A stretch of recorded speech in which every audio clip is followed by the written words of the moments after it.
Shalom, saudara yang dikasihi dalam Tuhan Yesus Kristus. Setelah Salomo mendirikan Bait Allah Salomo dan mentahbiskannya, maka pada malam harinya Tuhan menampakkan diri kepada Salomo dan berfirman, "Telah kupilih tempat ini bagiku sebagai rumah persembahan." Di dalam bahasa Inggris, rumah persembahan ini adalah house of sacrifice, rumah pengorbanan. Lalu Tuhan berfirman juga bahwa bila Tuhan menutup langit sehingga tidak ada hujan, mengirim belalang untuk memakan habis hasil bumi, mengirim penyakit sampar di antara umat Tuhan karena umat Tuhan, bangsa Israel berdosa. Lalu bangsa Israel datang merendahkan diri di depan Tuhan, memohon ampun, memohon pengampunan dan pemulihan dari Tuhan. Maka Tuhan akan mendengar doa-doa mereka yang dipanjatkan dari Bait Allah Salomo. Dan Tuhan berfirman juga, "Sekarang mataku dan telingaku menaruh perhatian kepada doa dari tempat ini. Sekarang telah kupilih dan kukuduskan rumah ini, supaya namaku tinggal di situ untuk selama-lamanya." Perhatikan saudara, Tuhan berkata bahwa mata Tuhan terbuka dan telinga Tuhan terbuka untuk mendengar doa-doa yang dipanjatkan dari Bait Allah Salomo. Itu Tuhan katakan dilakukan untuk selama-lamanya. Perhatikan kata selama-lamanya. Lalu Tuhan juga mengatakan kepada Salomo, "Jika engkau Salomo, engkau hidup di hadapanku sama seperti Daud ayahmu, mengikuti perintah-perintahku dan melakukan kehendakku, maka sesuai dengan janjiku kepada ayahmu Daud, keturunanmu tidak akan putus-putusnya memerintah atas Israel.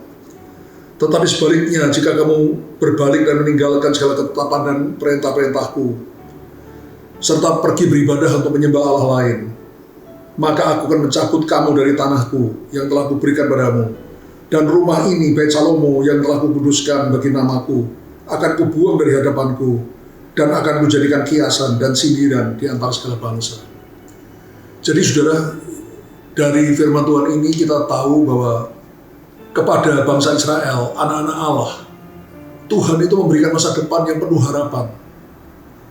Tuhan berjanji bahwa Bait Salomo yang didirikan oleh Salomo itu menjadi tempat di mana kalau bangsa Israel berdoa mohon ampun atas dosa-dosa mereka, maka Tuhan akan mendengar doa mereka dan mengampuni dosa-dosa mereka serta memulihkan negeri mereka. Dan mata dan telinga Tuhan akan tertuju kepada tempat itu untuk selama-lamanya. Itu janji Tuhan. Dan juga kepada Salomo sendiri, Tuhan berjanji bahwa janjinya kepada Daud, bahwa keturunan Daud akan memerintah Israel untuk selama-lamanya. Itu juga akan terjadi sepanjang mereka tidak menyimpang dari jalan Tuhan dan meninggalkan ketetapan Tuhan serta menyembah Allah lain. Tapi kita tahu saudara, nyatanya akhirnya Salomo berdosa dengan menyembah Allah lain, sehingga kerajaannya mulai terbelah, dan kemudian keturunan Salomo yang selanjutnya juga berbuat dosa, sehingga akhirnya Tuhan murka dan tidak mau mengampuni lagi dosa mereka, sehingga Bait Salomo dihancurkan oleh tentara Nebukadnezar dan bangsa Israel dibawa dengan tertawan, terbuang ke negeri Babel. Saudara, dari pelajaran ini kita mengerti bahwa seperti saya katakan tadi, janji Tuhan bagi kita, anak-anak Tuhan itu luar biasa. Masa depan yang penuh harapan Tuhan janjikan pada kita, masa depan yang penuh damai sejahtera. Tapi itu Tuhan berjanji untuk dilakukan sepanjang kita tetap mengikuti perintah-perintah Tuhan, aturan-aturan Tuhan. Tapi kalau kita berbuat yang sebaliknya dan tidak mau minta ampun, maka akan ada waktunya Tuhan membuang kita.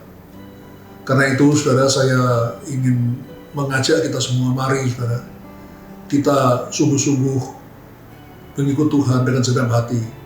Dan karena kita manusia yang lemah, kadang-kadang kita berbuat dosa.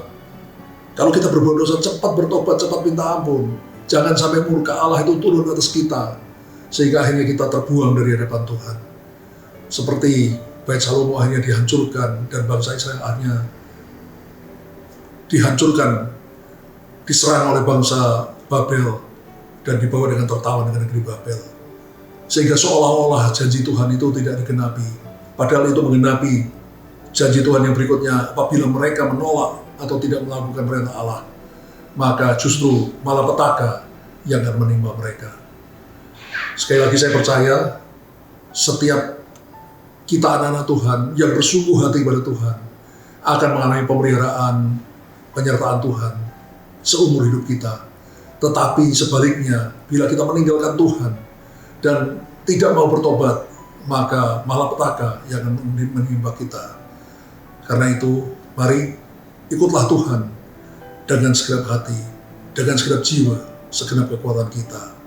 Maka masa depan yang penuh harapan, penuh damai sejahtera akan kita alami. Haleluya. Amin.